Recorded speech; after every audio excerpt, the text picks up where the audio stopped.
Well, this is where our trail starts. We have to cross the Rio Grande. Kind of why I've got my boots in hand and I'm wearing my sandals, because I'm about to wake up the only way I know how. Getting those feet cold and wet. Oh, this is about to so suck. Oh, that sucks. That is just about the worst. Oh my God. Those dry socks feel amazing. Behind me is the Ute drainage.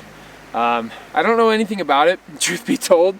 All I know is that there's a couple lakes at the top, a stream in between, and maybe some cutthroat. So that, that was enough for me to say, all right, let's go there. But I'm gonna get my hike on really early this morning, so it's time to get the boots on and just hoof it up this trail.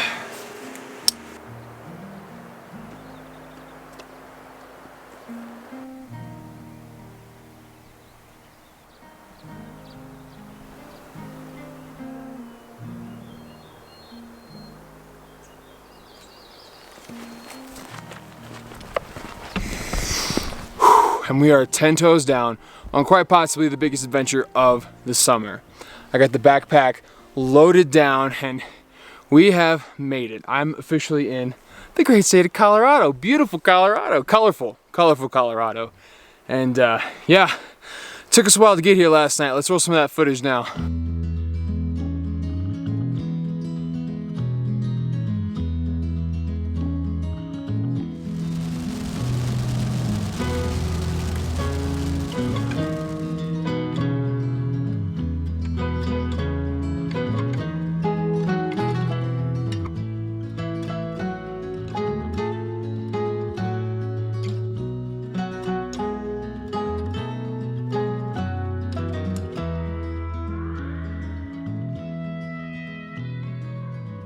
Wow, we made it to the trailhead. I would say seeing that moose alone was well worth the drive, and that's a big shout out to my sister Caitlin, because she's a big moose gal. Loves a good moose. So that one's for you, Caters. And yeah, we've got a lot of miles to go and a lot of boot leather to tear up. So enough talking. Let's get on the trail. Let's get going. Bow.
We are getting an altitude adjustment right now. It is rough, slow going. Heavy pack doesn't help, but I will say there was like 8 or 10 nasty log jams that you had to either go up and around or over. It was, that can make for some really sketchy hiking. You know, you're shifting balances. That's where you're gonna pull something. But just trying to catch my breath, get my heart rate down a little bit, and I think our first like official stop is close up the trail. So We're almost there, almost there.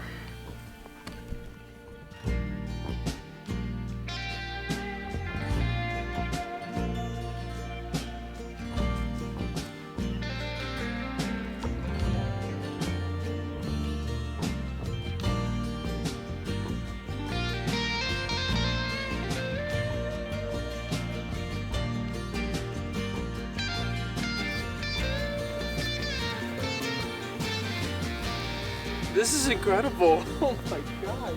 We finally found our creek. It's time to take this backpack off and set up camp. Well, it would seem as though someone left us a nice camp, so we might as well reuse it since we got it. Oh my gosh. Okay. Since we're so close to Black Lake, it's gonna be a little bit buggy. That's the only problem with this campsite. Otherwise, it looks just about perfect. So I'm gonna get little sheen on me here, get all the DEET going, make sure they don't bother me.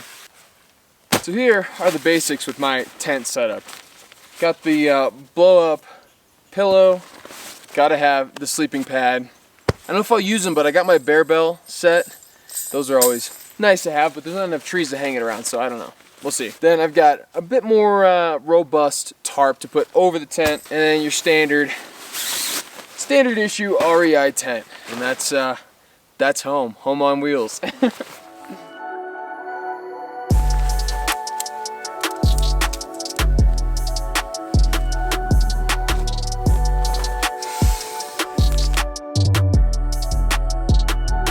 Well, the tarp's not really as big as I remember.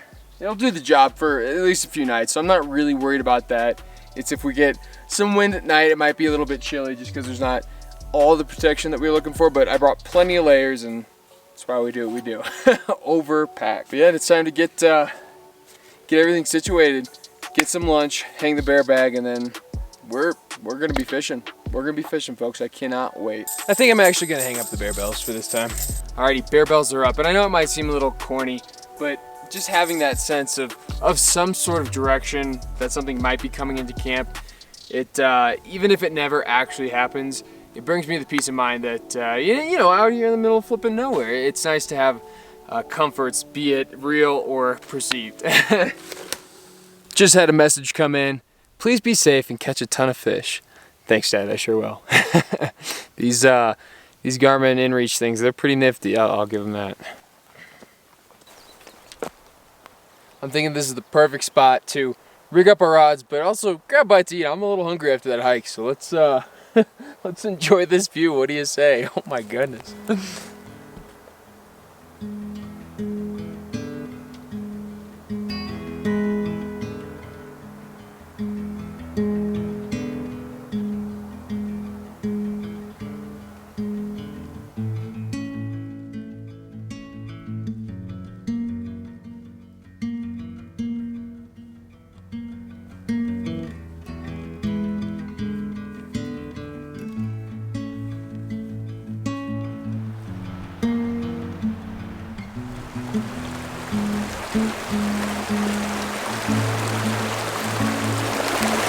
It's almost fitting that my first fish of the day is an eastern transplant, just like myself.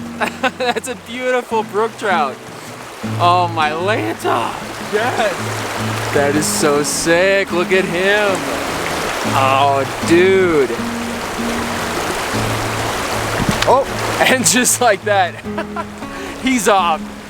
Woo! The skunk is off. That's so cool. Pretty simple pattern we got that guy on. Just a pink ant. It's got a parachute on it, and it sits high and it rides 4 days. And he loved the looks of that. That is, oh, that's what you want, man.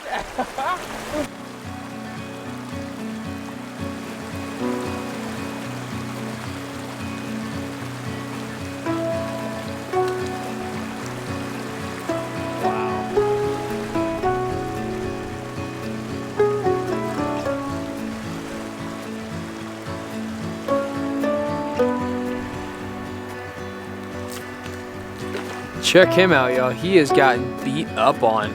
His fin and back are messed up. What have you been tussling with there, buddy? Huh? That is just a gorgeous fish. Not native, but still so cool.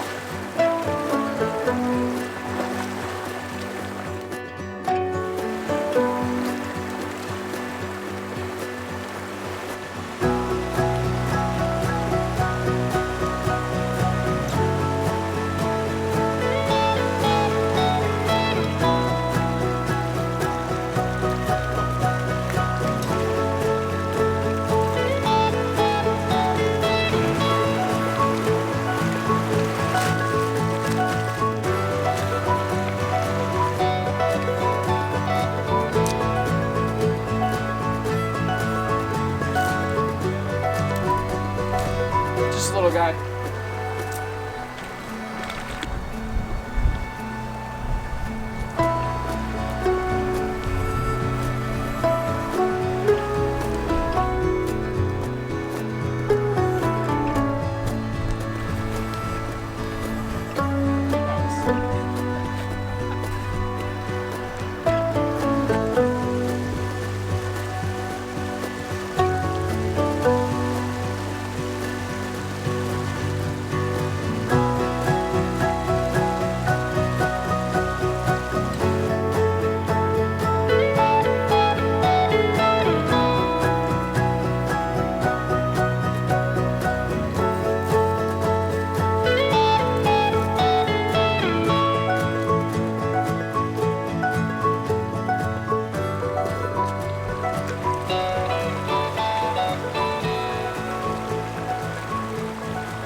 There we go, that's a better fish.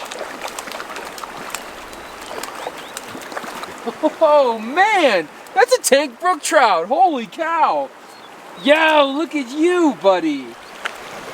Now even though this little trout's technically not supposed to be here, I can give a big round of applause for this wild trout getting to this size. This is a nice fish for high country, holy cow. You guys see the dimensions on this thing? That is a beautiful brook trout. And much like all the rest, this is one plumpy boy. You have been eating so well, sir. The high country is treating him mighty fine. Let's send him back swimming. That was textbook high country stream. Right where he should have been, came up and just popped it, man. And you could tell almost immediately you set that hook. A lot of the littler brookies, I mean, they're coming right in. That guy, he said, no, pause. I need to be here for a second. I'm gonna hold on. And boy, did he hold on. That was so cool. That's such a good brookie. Now if we can just find a Rio Grande, that'd be mighty fine too. Let's shake and bake and maybe pop back in there. That was the pool boss. He might have some friends, who knows?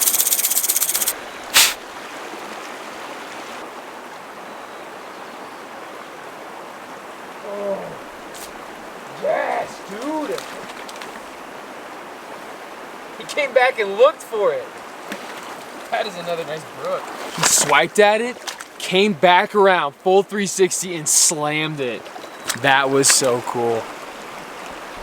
Another nice little brookie. We'll send him back.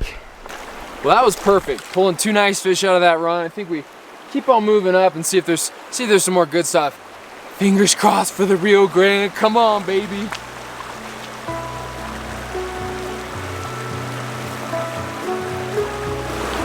But again, can we quick talk about how chunky these fish are?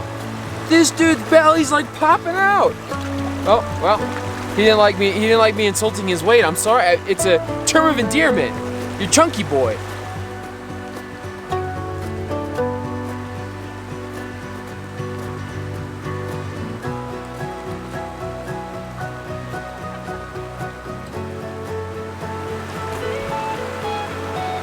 You ever have one of those casts where you know it's like, man, there should be a fish right there, and there actually is? Oh, that's the best. That is seriously the best feeling ever. Oh, they're so floppy. He's gone, back in the drink.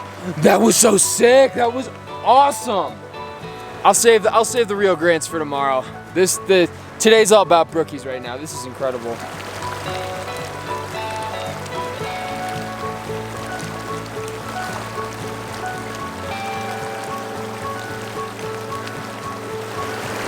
Well, I think this was gonna be our last brookie for the day. It's getting close to dinner time, and let me tell you, I am very hungry. We've got a lot to do, a lot to take care of before we can actually lay our head down tonight. So we can't spend too much time on these meadow brookies. We got to be serious and actually take care of business back at camp. But man, this fish is beautiful. Let's get another look at this guy. A wild Colorado brookie to rival the best right there, man. That's an excellent fish. All right, hook is out. Let's get this guy back. It is quite hard to describe the level of nostalgia that these brook trout are bringing me right now. I would say it's a 10 out of 10. I can think of so many trips, Dad and I running through little meadow streams like this, just bopping dry flies and catching chunky brook trout, man. They might not be native, but they're wild, and they've done such an amazing job of adapting. And I don't know, I think there's something to applaud. There's something to celebrate there, that a wild trout fishery like this is still doing, I would say, pretty well. We're still looking for those Rio Grande though. I think we're gonna find some tomorrow. Knock on wood. But now we gotta switch gears. We gotta go from fish mode to camp mode. And I hiked down a nice collapsible jug. I think it holds like 2-3 gallons, I don't know.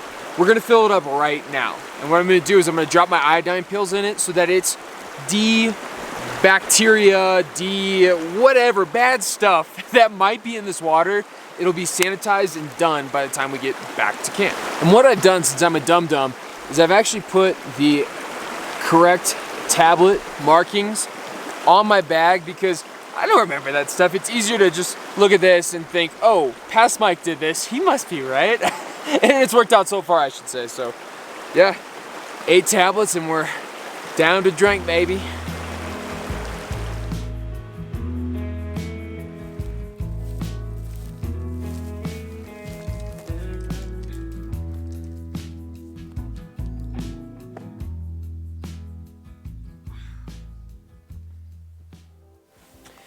One long hike later and we've made it back. As you can see, nothing is disturbed, which is good. Everything's right where we left it. And right now, I'm gonna go into probably dinner, change, eat, and then bed. If I'm being honest, I'm pretty whooped. So first things first, let's grab that bear bag right where we left it.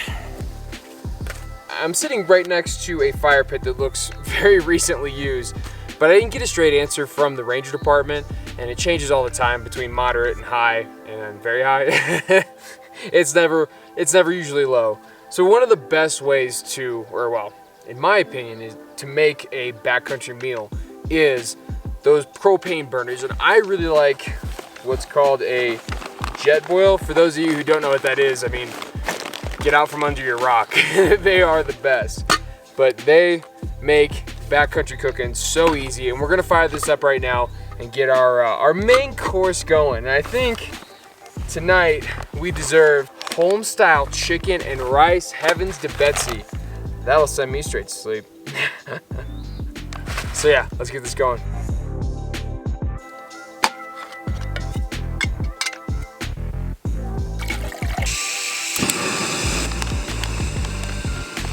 This is gonna be my first time trying the peak refuel, so I'm really excited to see those mountain ops, man. They send my gut straight to the underworld.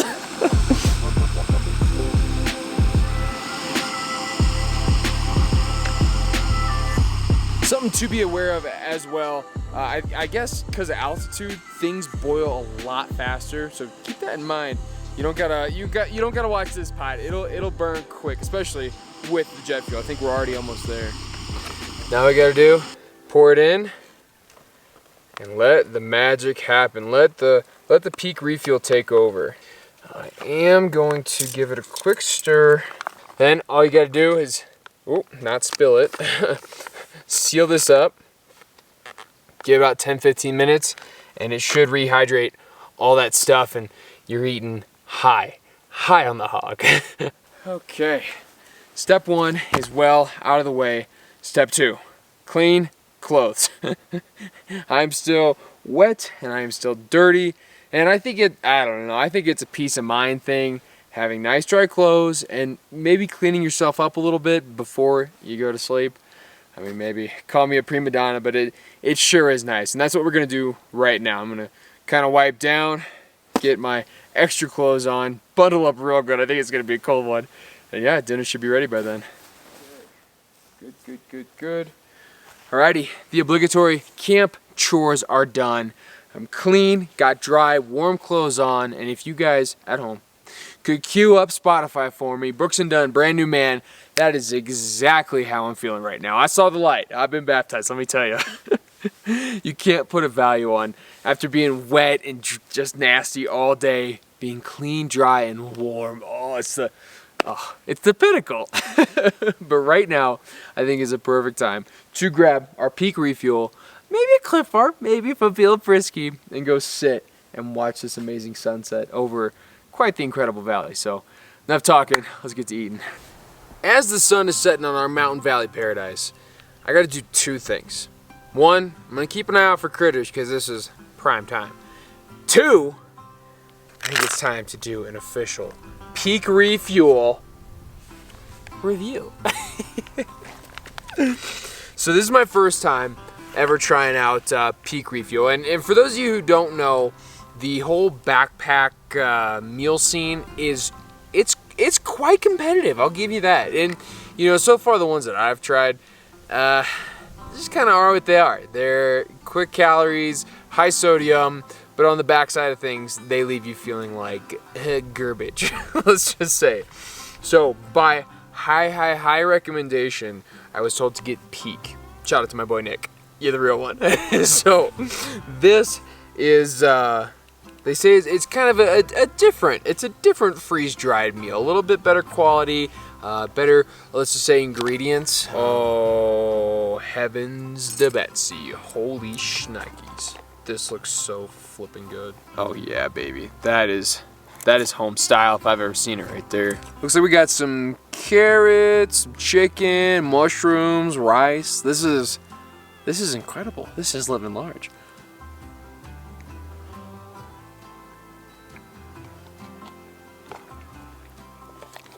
Dude, that's stupid good. Oh my gosh. This is freeze-dried? Oh my gosh. The rice isn't even crunchy. That's insane. I feel like every one of these like rice dishes I get, no matter how long I let it sit, that rice is like, it's like Pop Rocks. Wow. Wow. Wow, wow, wow. This is 10 out of 10.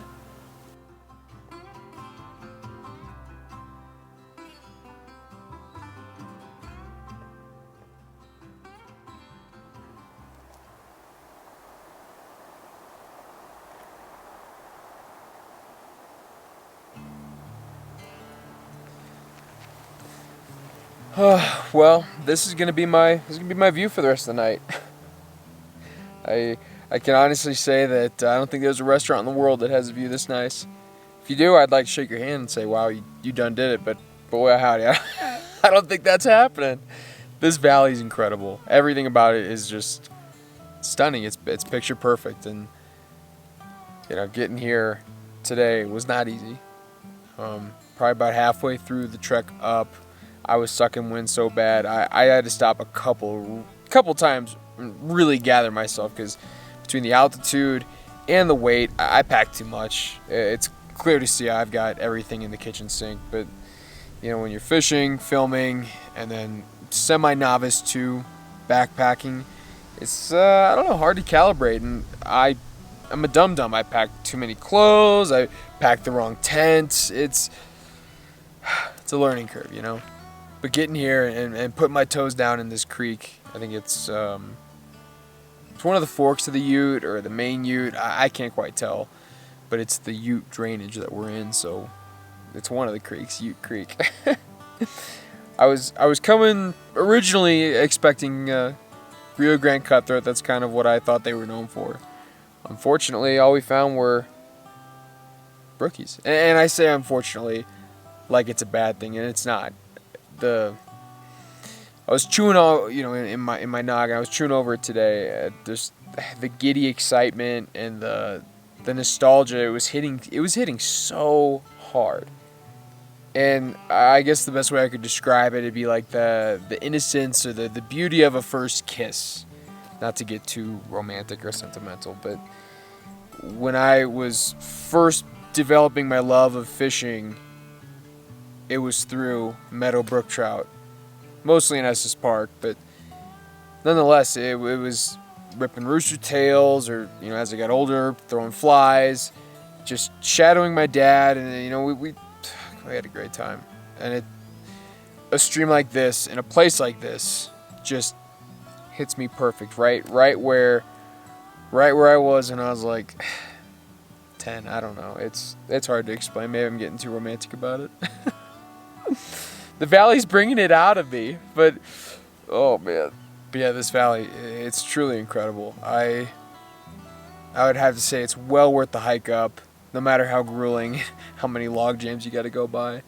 I've heard a lot about the Weminuche, and from all accounts, it's like one of the last wild places in Colorado that doesn't get smoked by crowds and doesn't really have that touristy, candy vibe to it. And I'm, hand to God, witness, saw one person today. He was backpacking all the way to Ute Lake and then doing some hellish pass. I don't know. That was the only person I've seen. I've seen sign of people, but otherwise, no. Just solo. And I think it's a rare commodity to find solitude. And even rarer, I would say, in a place like this. This is, you're just adding extra elements to it where you're truly humbled by what you see. So I implore you to get out and see this kind of stuff while you still can, if you can. Because you never know when it can all get taken away. But I don't want to get too down. This is incredible. We've got a big day tomorrow. The day. Tomorrow is the day. So, folks, those of you out there that have stuck around for this entire, whatever this is, trip, vlog, fishing day, I don't know, watching Mike suck air, I appreciate it, I do. This channel is growing really, really quick, and it's starting to get to the point where I don't know, it'd be really cool to do this a lot more. And the more you guys that support, the more you guys that, you know, like, comment, subscribe. It seems like I'm hoeing myself out, but that's the YouTube algorithm. It's, I don't know, the more that stuff gets smashed, the more it gets recommended, the more you can build an audience and then sustain yourself. I don't know. But it's amazing to me how quick this channel's growing, and it's because of you OGs especially. I appreciate it. So just want to say from the bottom of my heart, on top of the Weminuche Wilderness, thank you. Thank you so much. And whenever you're making your way, well, hopefully out west very soon, because the good days are coming. I sure hope you keep your feet in the water. And until next time, tight lines.